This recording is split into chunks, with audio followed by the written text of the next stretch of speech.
To permit or not to permit? That's the question today.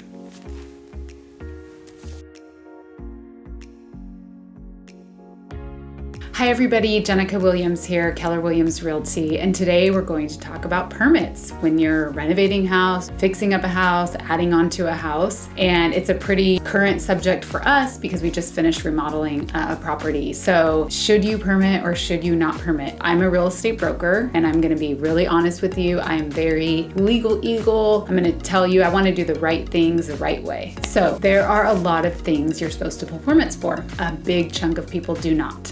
So you should pull permits, and I'm going to just talk to you about the pros and cons and maybe what things are more important that a permit pulled versus not. And same for like a seller, right? You might be thinking of selling, but also as a buyer, what if your house you bought didn't have permits? So we'll go ahead and talk about that. Things that you should pull a permit on. You should pull permits on most things, but the things that are most important in my professional opinion are add-ons. So anytime you add on to a property, full guts, full kitchen remodel, full bathroom remodel, oh, I'm taking out a wall. So those are all things that we would suggest you pull permits on. I'm replacing the electrical panel. I'm removing all this wiring. I want to change my electric cooktop to a gas cooktop, replacing my HVAC. So those are all things I would suggest you get a permit on. Things that are maybe more minor that we see people less likely to pull a permit on might be changing out wall receptacles, changing plumbing under a sink. Some counties will say anytime you touch plumbing under a sink, you need a permit for that. So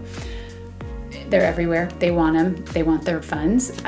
But things that I would say buyers are less concerned about are those kinds of things. You should pull permits when you get a roof. When buyers come through and do their inspections, it's not always clear whether permits were pulled or not. So they can call the county or the city and find out if permits were pulled, and then that buyer has a decision to make. I will say that I've seen buyers waiver or start to get cold feet if it was an addition without a permit. Roof without a permit, they're kind of 50-50. HVAC without a permit if it looks like it was done well. So the home inspector will typically say if it looked like it was done in an unprofessional manner, they'll note. They won't know if there's a permit or not, but they will say, oh, it looks like it was not done well or might have been done without permits. Like sunrooms oftentimes we'll see are done without permits. So the next question is, what if you did do some things to your house without permits? Will the county require you to permit it? Will you have to open up all your walls? We get asked that a lot. So technically they're not going to come back out and say, oh, it looks like you didn't permit your kitchen remodel. We want you to pull permits now. I mean, we just haven't really seen that. I will say that when you go to sell, if you have not pulled permits, you are supposed to disclose whether you have or have not pulled permits. It asks you. So we personally did patio cover and didn't pull permits. We'll disclose it when we sell. If we have to pay for the permit fee, then we will. And we do have a client who did that, who did not pull permits for the patio cover. Got the patio cover done, sold her house. The buyer was concerned about that the permits were not pulled for that. And then she paid for the permit.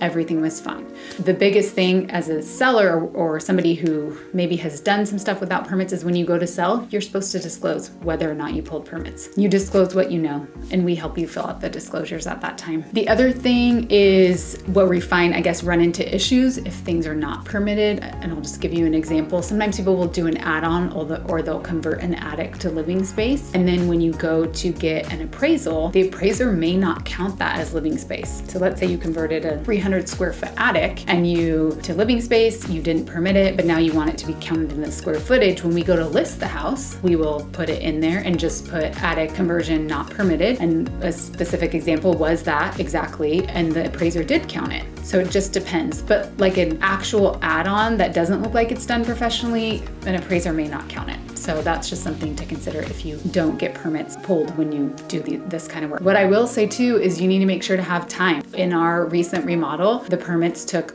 quite a long time. From the beginning of the project to issuance of the permit was like 4 weeks. There's little things. Oh, there has to be firewall tape here. Oh, this and that. Oh, you have to have AFCI on your electrical panel. There's all these different things that maybe I didn't prepare for timeline wise that you need to know. It does take extra time. And then lastly, what I'll say is that contractors don't want you to pull permits. Maybe that's too general of a statement, putting everybody into one category, but I will tell you more times than not, I've had contractors say, oh, you're getting a permit? Like, that's so annoying because they know that it takes extra time. And I just say, well, I want to do things the right way. I'm pulling permits.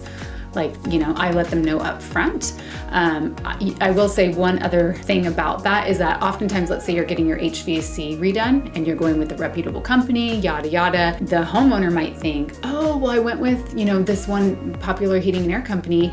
I'm sure they pulled a permit, and I will tell you that a lot of times in writing, in very small writing at the bottom of their contract, it'll say, we are not responsible for pulling a permit, etc. So you should read that if you are concerned about getting a permit pulled. 2 things to note: look at the fine print, and a lot of contractors, because it is a pain, does delay the project, don't want you to get permits pulled. So I don't know, you decide what's best for you. Main point, when you go to sell, you'll disclose whether the permits were pulled or not. Typically, if it's done in a professional manner, a big chunk of buyers are okay with it if permits are not pulled, as long as they're not on a really, really big ticket item. As always, we're here as a resource for you. We cannot give out legal advice, but as our professional opinion in the real estate world, that's our opinion on permit pulling. Just get your patience hat on if you're pulling permits, because it can be daunting. So hope this was helpful for you guys. Have a great day. Bye.